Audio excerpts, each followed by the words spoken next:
150 people, maybe 200 people, and yet with just 48 hours notice, we've got 1,000 enthusiastic people here in this room.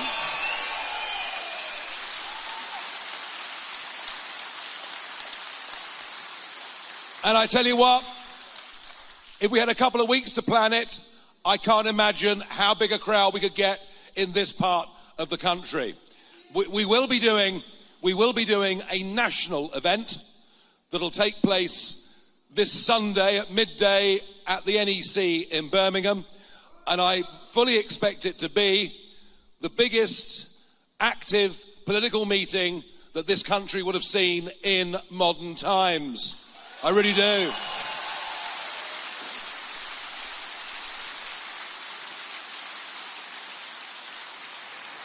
And the reason is all too clear. We all have a deep sense of unease. Something is going very, very wrong with the country that we're part of, with the country that we believe in, with the country we want our kids and grandkids to grow up in. We have spent time indoctrinating a younger generation that everything about our past is wrong. We've been poisoning the minds of our young people. That, I think, is absolutely appalling. I want them to learn that whilst not everything in our history is perfect, actually, there is no country in the world with a better past than us, and we should be proud of those that went before us.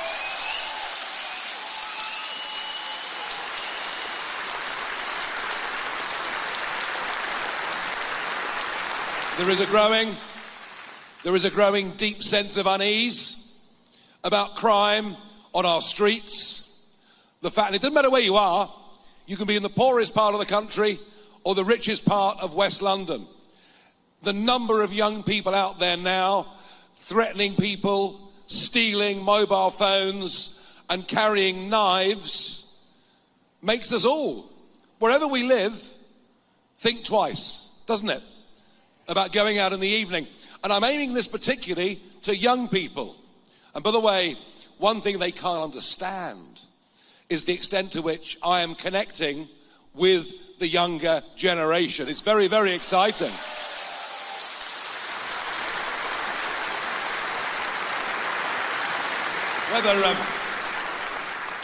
Whether that's a result of having snakes crawling all over me in the jungle or not, I don't know.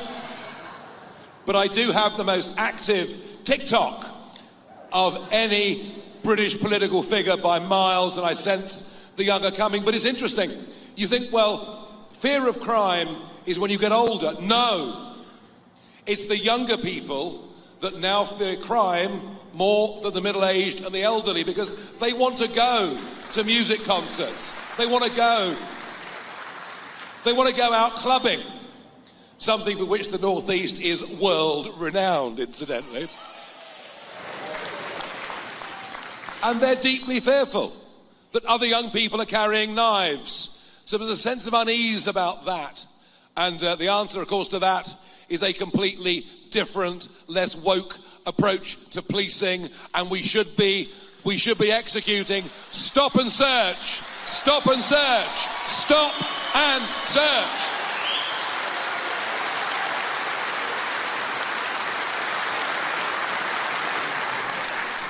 And perhaps there's an even deeper sense of unease about what is happening in our communities. We have always been, particularly compared to our continental neighbours, the most open country when it comes to our relationship with the rest of the world. Think of this part of England. Think of the ships that were built, the men and women that went all over the world, and in turn, people from other parts of the world that came here. And we're the only country in the history of humankind who has developed a relationship with its empire into one of a club that is called the Commonwealth. These things are remarkable achievements. And we've always been, I think as a people, far more generous and far more open-hearted to those around the world facing genuine oppression or the threat perhaps even of death. So we've always been kind to those communities in trouble around the world. We've accepted, absolutely, since the late 1940s, that immigration into Britain can be a good thing. Certainly the choice of food in most of our towns is rather better as a result of it. But what has happened over the course of the last 25 years is something entirely different. It is mass migration on a level that in fact begins not just to divide and damage communities and potentially to set people apart from each other, which is dangerous, but also I think a feeling that perhaps something about our culture is directly under threat. That sense of who we are and that this is a problem. And just think about the numbers. You know, Tony Blair came to power. Sedgefield boy, of course, it's all your fault up here, it really is. Tony Blair comes to power and opens the door. And bear in mind, for the previous 50 years, net migration had been 30, 40,000 a year. That's what it had been for 50 years. Tony Blair comes to power and opens the door. And net, over his premiership, 2.7 million people come. And the Conservatives accelerate it, because now nearly 4.5 million have come since they came to power. Now, you are suffering less with this problem in the northeast than certainly the southeast, where I'm from, where the roads are clogged beyond imagination. Access to a GP is pretty much impossible at short notice. And housing has become, for most young people, simply an unobtainable dream. And rents are up by 20 to 30% across the country in the last 4 years. It's a simple demand-supply equation. And that's why I've said from the start, this really should be the immigration election. I don't know whether you watched the debate last night between, no, you had better things to do, I can't say that I blame you.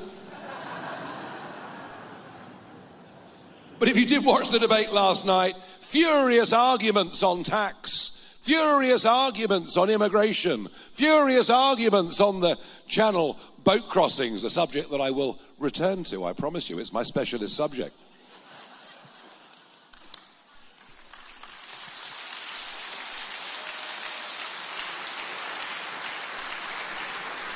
Furious arguments between them, and yet, in policy terms, there isn't really much to choose.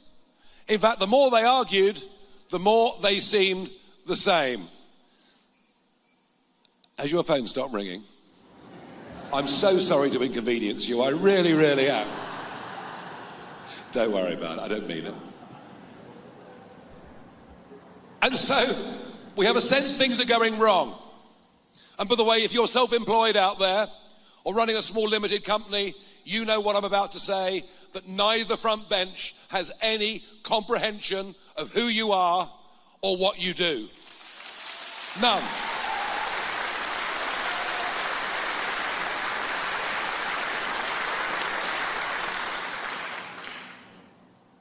But does the Labour Party offer any solutions? Well, to begin with the Conservatives, and it's worth saying here in the northeast, of course, Sunderland, I'll never forget Sunderland, and the early hours of June the 24th, 2016, when I was feeling utterly depressed. The polls had closed.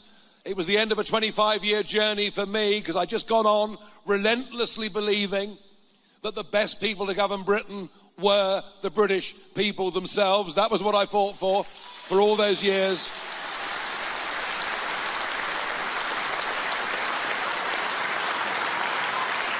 And I was feeling really depressed. The polls had closed, there was nothing more I could do, and then up came the Sunderland result. And we realised then that we could win.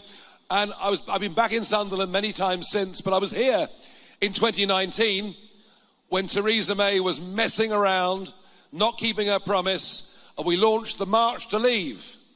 And they marched from Sunderland to London to get into Parliament Square. And it was the day after that that I launched the Brexit Party. And I was in this very hall in 2019 with the redoubtable Anne Widdecombe.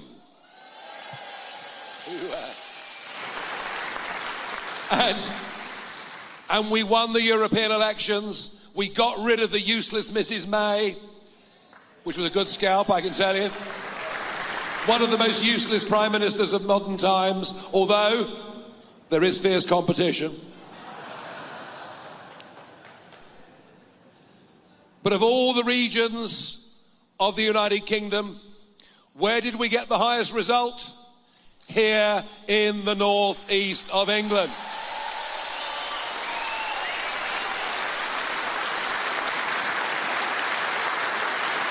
Because not only are you the friendliest people in the country, and it's absolutely true. In fact, you go out in the northeast to buy a newspaper, the whole experience might take 45 to 50 minutes. In London, they won't give you a second glance, but here, oh, you're telling me a whole life story, don't you? But it's also, I think, probably the most patriotic part of the country. You believe in Britain, you believe in England.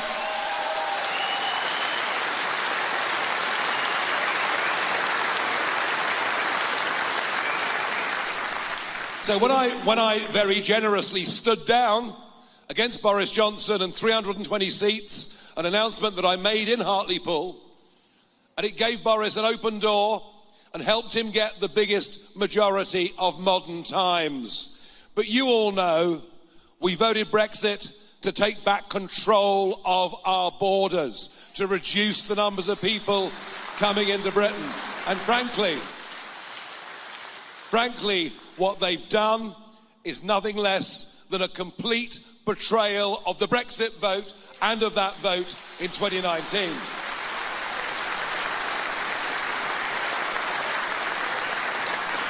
And as for the small boats, well, it was me going out into the English Channel repeatedly in the spring of 2020, filming, explaining that unless we got a grip on this, there'd be a huge problem. And I dared to use a word so repulsive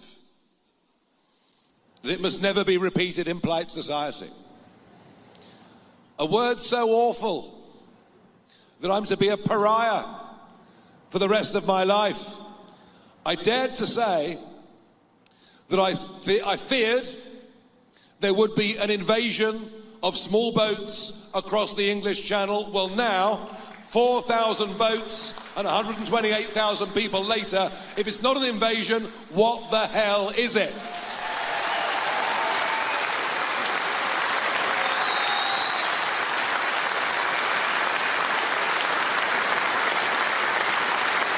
And nearly all young men, many coming from war zones in which they were directly fighting. Many coming from countries where gang culture is the norm. Many coming from countries that are rife with terrorism. And most coming from countries in which women are not even treated as second-class citizens.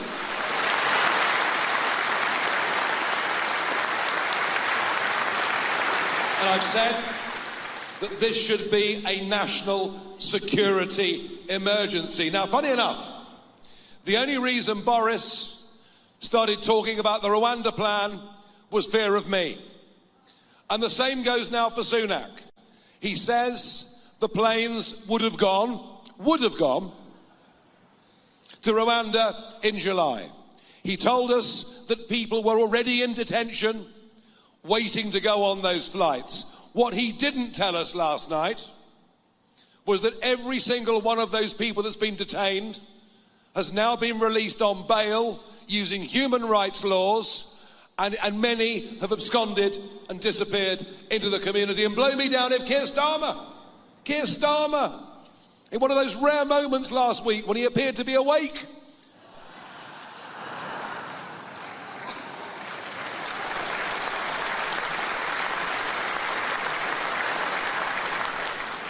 Keir Starmer said we should call it a national security emergency. So they all use now the language that I've been using, but they've no intention of doing a damn thing about it. For Labour, it's not even in their key 6 priorities. Doesn't mention legal or illegal immigration in any way at all.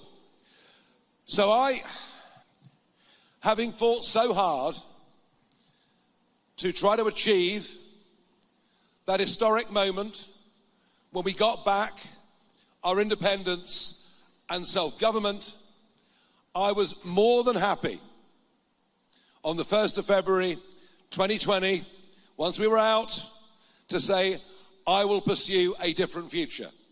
I'll pursue a different career. After all I'd done over 20 years in the European Parliament, an experience that I enjoyed far more than they did. And so for 4 years, I've been busy broadcasting, helping GB News get up and running and off the ground, which I've been proud to do.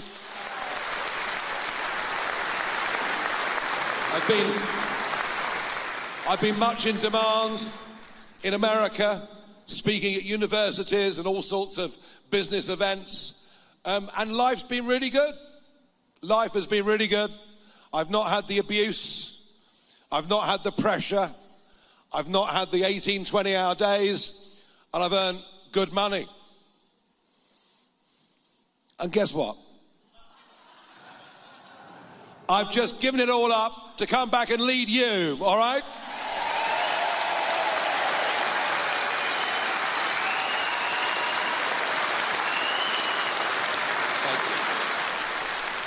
Thank you.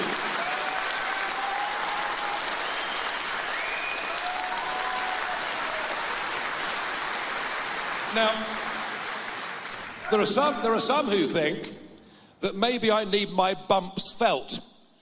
But I tell you what, I sense something is happening out there. I sense this unease that I talked about earlier is being widely felt, and that no one sees solutions coming from the Labour or the Conservative parties. I also sense what people want is not just the kind of politics you get when you put Penny Mordaunt and Angela Rayner together in a TV debate, which descends into a catfight. Oh, look at them. They're even worse than us. Well, that's what it is, isn't it? I think what people want is some sense of a vision and some courageous leadership to say, this is where we need to go, this is what we want to do. And I honestly believe when it comes to business, and I've touched on small business already, I know the North East has a much higher ratio of small and medium-sized businesses than anywhere else in the country. We understand business. We know that the VAT threshold is far too low. We know that the IR35 rules make life for those that are self-employed, frankly, damn near impossible in some industries. We know that corporation tax going up by 30%. That's what they put it up by last year. 30% is bad for reinvestment in business. So we're on the side, genuinely on the side, not just of half a dozen big multinationals who take MPs out to smart restaurants in London and then they think they understand what business is. We're on the side of men and women prepared to go out there, take a risk, set up their own businesses and create wealth for themselves and for this country.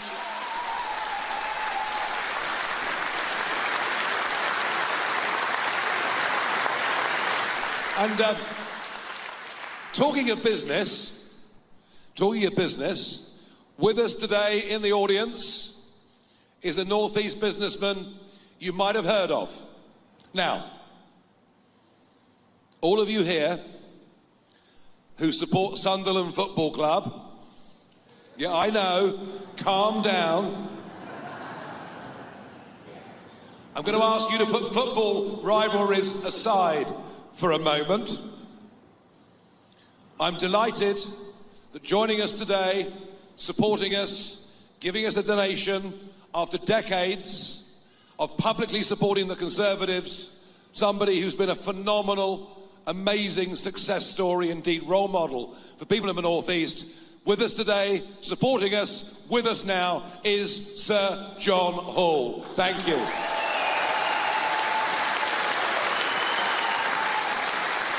He's at the back there, he's waving. Give him a wave, everybody.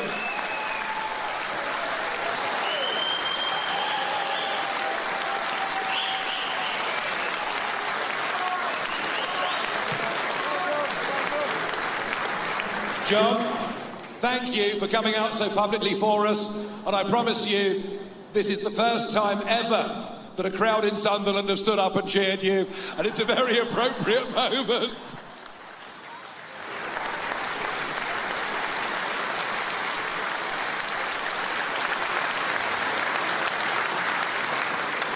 But what about workers? What about tax? What about income? And what about benefits?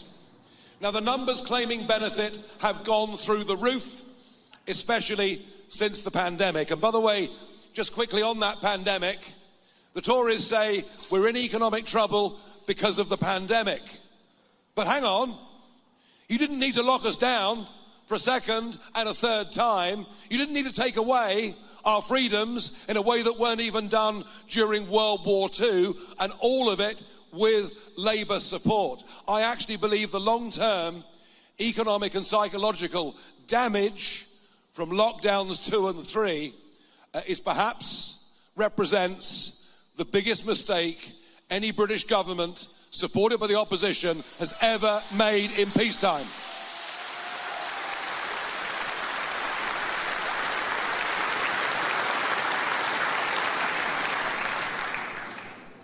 I don't know about the Downing Street parties. I treated those last 2 lockdowns, I must be honest, with total contempt. No, I'm sorry. I just thought government's gone way, way too far. Way, way too far. But on tax, back to tax. This is our big, bold proposal. Yes, there are many that have gone on to benefits that should not be on benefits. The idea that on a Zoom consultation, you say, "Hi, Doc, not feeling too good today, little bit depressed. Oh, well, you better go on the unemployment register as disabled." I'm sorry, this approach is wrong, and it's psychologically even more damaging for most of those who have something of a problem already. And by the way, I'm not talking about those that are severely mentally disabled. I'm not talking about those severely physically disabled. We are a civilized society. We will always help and carry our weakest. Always.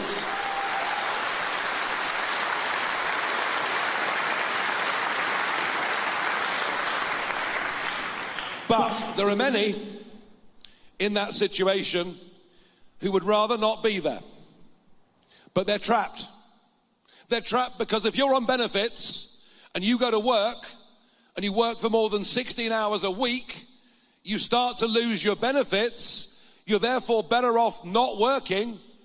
You're better off staying on benefits. What kind of lunacy is that? So positive solutions. Raise the level at which people start paying tax to £20,000 a year.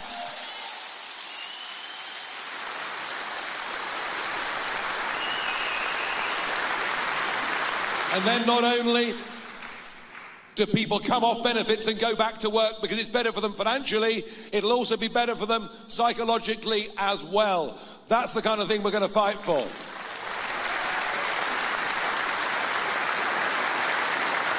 We're going to fight for our schools and our universities to go back to critical thinking, to make sure young people hear both sides of an argument, not a level of indoctrination.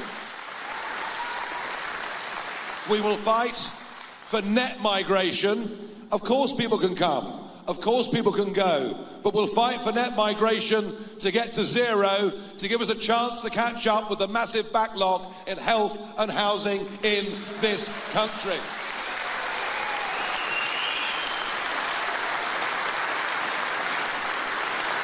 And we will fight to recognize the only way we're going to stop these young men crossing the English Channel in vast numbers is by leaving a court that has now gone way beyond its original purpose to leave the ECHR.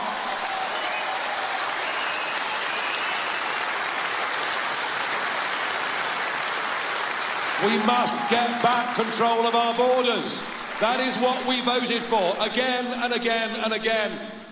And on net zero, who's paying the price?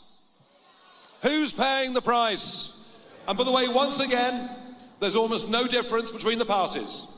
It's the Conservatives following Tony Blair that have gone down the net zero route. Legislation passed at the end of Mrs May's term with virtually no debate in Parliament whatsoever. It is the single most expensive piece of legislation ever passed outside of going to war. It was done, of course, with no opposition from Labour, because on the big stuff, they all agree on everything. Now look, we understand the world has a problem. We understand there are now 8 billion people living within it. We understand that Indonesia alone has 250 gigantic coal-fired power stations. We understand that China builds 80 new coal-fired power stations every year. We understand that in India, where Mr. Modi has been re-elected as Prime Minister, that one of his boasts was that for the first time this year, China will produce and burn 1 billion tons of coal. Just try and get your head around that. Numbers that are, I mean, even for a former coal mining area, these are numbers that are simply unbelievable. And we understand that we are less than 1% of global CO2 production. But to build and rely on intermittent wind energy is expensive. Yes, it might create some jobs on land, but it's expensive. And we understand none of this works without you ultimately picking up the bill which they add to your electricity. And frankly, to decarbonise the grid by 2030 as Labour want to do, or 2035 as the Conservatives want to do, is not only a practical impossibility, but we simply can't afford it. So what we say is scrap the crazy net zero rules, get rid of them. Get rid of them.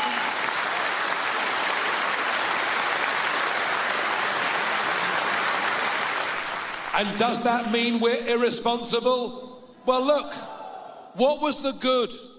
What was the good of Redcar, the steelworks, closing in 2015? What was the good of that? Oh, government loved it. It meant our total CO2 emissions were down. But what happened to that plant? Do you know? It went to India. So the steel that was being produced in Redcar is now being produced in India, and the steel shipped back to us for us to use. We haven't reduced carbon dioxide emissions globally. We've exported the production of CO2 to the detriment of all those families in Redcar. And the same applies to oil and gas. Rishi, we as the Conservatives support the North Sea industry. No, you don't. You've put 75% super taxes, and Chevron have pulled out of the North Sea after 60 years. Even those that are most concerned about climate change accept we'll be using oil and gas up until 2050. So we say, let's make our own steel, let's produce our own gas, let's produce our own oil, let's give people jobs.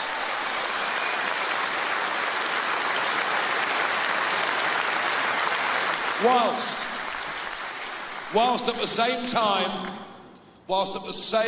time going for small modular nuclear reactors which give us regular energy, regular baseload energy, and produce no carbon dioxide whatsoever. So we're thinking and offering solutions. Now, there's been some talk of foreign policy over the last few days. And I have been very, very deliberately and willfully misquoted by one or two leading newspapers. All I did was to warn. All I did alone was to predict what would happen. That is not a sin. Because equally, unlike Labour or Conservatives, I said on day one of the Iraq war, what is your long-term goal? What is your exit strategy? And do you know what? They never, ever had one. And on Libya, in 2012, when Cameron decides to go to war against Libya, with full support from the Labour Party, I was the one saying this is madness, total madness. And you know, before the Libyan war, ISIS didn't even exist. We helped create ISIS. We are absolutely idiotic when it comes to these things. And there were no small boats crossing the Mediterranean before the Libyan war with the knock-on here. Our foreign policy, not even to mention the appeasement of Iran, who fund Hamas, Hezbollah and the Houthis and so much of what is going wrong in the Middle East.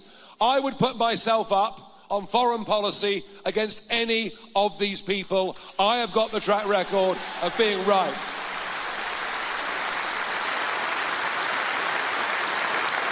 Now,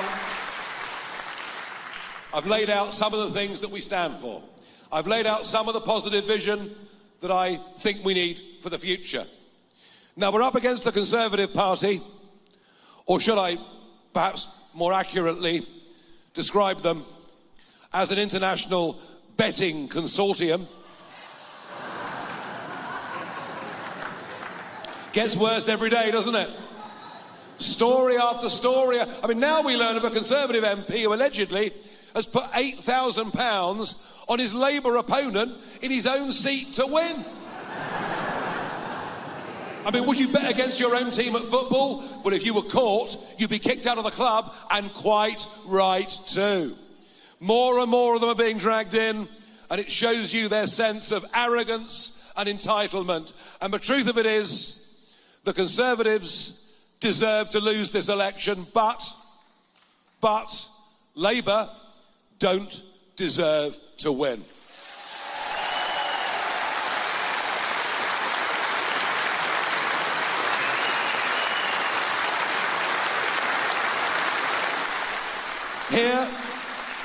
Here in the northeast, and in particular in Sunderland, as we heard earlier,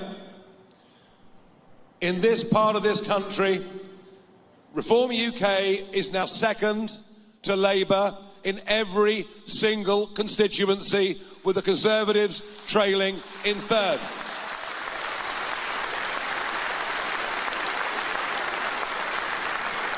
A Conservative vote in the northeast is a vote for Labour. A Conservative vote in the northeast is a wasted vote.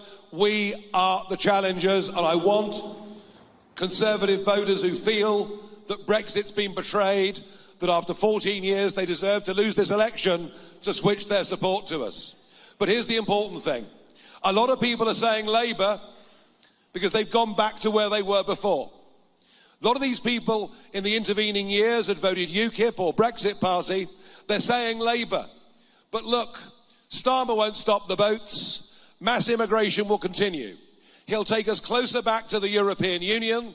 He's already said he wants to join the European Defence Union, which would take us further away from NATO and America, and in a dangerous world, that is just about the last thing we should even be contemplating. Goodness knows what will happen under Starmer to our schools and some of the madder ends of trans ideology. I mean, after all, Starmer himself can't even tell you what a woman is. I mean, I don't know. Some people think a woman can have a penis. I'm just not one of them, are you?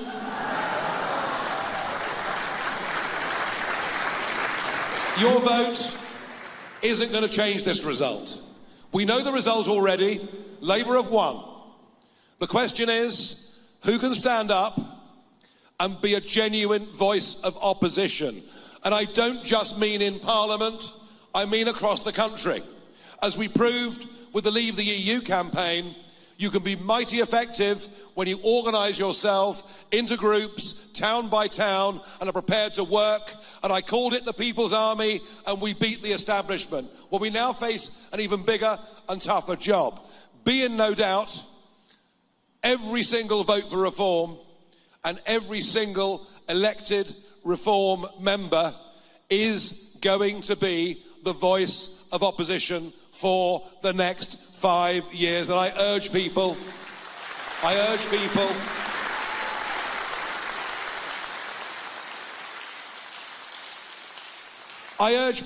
vote with your heart. Vote for what you believe in.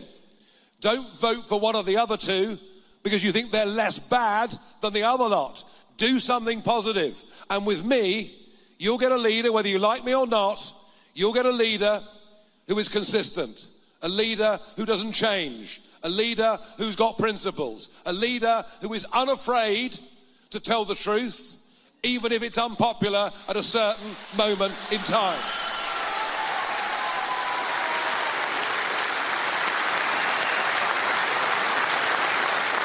So, I must end,